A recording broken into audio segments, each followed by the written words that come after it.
2026-এর বিধানসভা নির্বাচনে প্রচারের শেষ মুহূর্তে হরিরামপুরে ফিল্ম অভিনেতা মহাগুরু মিঠুন চক্রবর্তী। হরিরামপুর বিধানসভা বিজেপির প্রার্থী দেবব্রত মজুমদারের সমর্থনে মিঠুন চক্রবর্তী সোমবার দুপুরে জনসভা করতে আসেন। হরিরামপুর হাইস্কুল মাঠের এই সভায় কর্মী সমর্থকদের ভিড় দেখে চওড়া হাসি জেলা নেতৃত্বের মুখে। তীব্র গরমকে উপেক্ষা করে কয়েক হাজার কর্মী সমর্থক ভিড় জমিয়েছিলেন আজকের জনসভায়। পশ্চিম বাংলাদেশ তৈরি করার চক্রান্ত চলছে, আর সেই চক্রান্ত ভাঙতে পারে একমাত্র বিজেপি। পশ্চিম বাংলাদেশ তৈরি করার এই চক্রান্ত রেখে দিতে সমস্ত সনাতনের উচিত বিজেপিতে ভোট দেওয়া। মিঠুন চক্রবর্তী তার স্বভাব সিদ্ধ ভঙ্গিতে বলেন, আমি সনাতনী, প্রত্যেক সনাতনীর উচিত নিজেদের অস্তিত্ব রক্ষার লড়াইয়ে বিজেপির সঙ্গ দেওয়া। এবার ভোটে জিততে না পারলে পশ্চিমবঙ্গে আর থাকা হবে না। ওই ইলেকশন কমিশনের লোক আছে, সে তুলে আমার নামে কেস করে দেবে। আমি প্রথম লাইনটা বলবো, দ্বিতীয় লাইনটা জোরে বলবেন, ঠিক তো? বেটা মারবো এখানে, এটা একদিক থেকে বললেন, দুদিক থেকে বললেন, বেটা মারবো এখানে।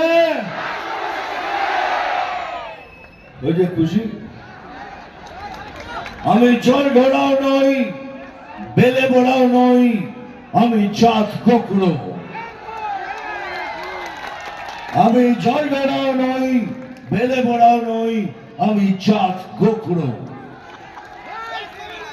এখন শুধু দুধ কলা খাই। নাম তুফান, বছরে এক আধবার আসি।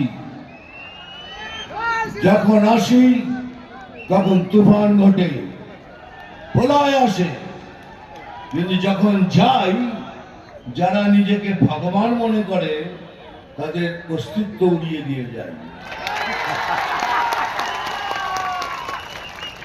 অনেক জায়গায় যাওয়ার আছে ভাই, প্রত্যেক পশ্চিমবাংলার কোণে কোণে গলিতে গলিতে ঘুরে বেড়াচ্ছি। ভাই বোনদের রিকোয়েস্ট করছি, দয়া করে সবাই মিলে এসে আমরা সনাতনীরা একসাথে ভোট করি, ভোট করে দেবব্রতকে জিতাই। এই জন্যই ঘুরে বেড়াচ্ছি। সকাল 8টায় বেরোই, রাত্রি 10টার সময় বাড়ি যাই। আপনাদের আশীর্বাদ হইল, ভালো থাকবেন সবাই। জয় হিন্দ, বন্দে মাতরম। হরিরামপুর থেকে অমিত মহন্তের রিপোর্ট, কুলিক নিউজ।